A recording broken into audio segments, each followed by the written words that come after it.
Welcome back. Gujarat યુનિવર્સિટીના 4 કોર્સના વિદ્યાર્થીઓનો પ્રોફેસરોના અભાવને કારણે અભ્યાસ અટકી પડ્યો છે, જેને લઈને વાલીઓ અને વિદ્યાર્થીઓમાં રોષ જોવા મળી રહ્યો છે। ગુજરાત યુનિવર્સિટીના પૂર્વ કુલપતિએ હાયર પેમેન્ટ સ્કીમ હેઠળ અલગ અલગ 40થી વધારે કોર્સ શરૂ કર્યા હતા, જેમાં animation, data science, cloud application, game design and development સહિતના અનેક નવા કોર્સ શરૂ કરવામાં આવ્યા હતા। આ તમામ કોર્સની ફી 50,000થી પણ વધુ હોવા છતાં વિદ્યાર્થીઓએ પ્રવેશ લીધો હતો, પરંતુ થોડા સમય પહેલા અનેક આક્ષેપ કરાયા બાદ જૂના કોઓર્ડિનેશન અને ફેકલ્ટીને દૂર કરવામાં આવ્યા છે।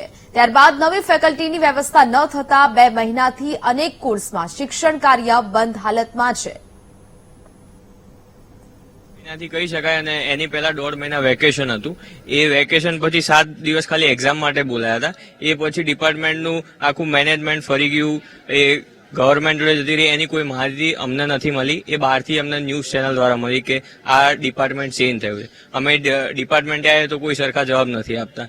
પછી આ કોઈ એચઓડી છે જોર્જ સર કરીને, જોર્જ સર જોડે આવીએ તો બીજી બધી સ્ટ્રીમના કે 2-3 સ્ટ્રીમના ઓરિએન્ટેશન થયા છે। અમારે નથી ઓરિએન્ટેશન, નથી માહિતી ક્યારથી કોલેજ ચાલુ થશે, શું થશે, કોઈ અહીંયા રિસ્પોન્સિબલ છે જ નહીં એમની વાત માટે। નથી વાઇસ ચાન્સલર જોડે એમને મળવા દેતા કે ત્યાં મેલ કર્યો, જેમ કોઈ ફ્રેન્ડે કીધું તો મેલનો જવાબ પણ નથી આપતા। અમારું સતત વેકેશન ચાલી રહ્યું છે અને નથી એ લોકો પાસે કોઈ જવાબ કે ક્યારે ખુલશે।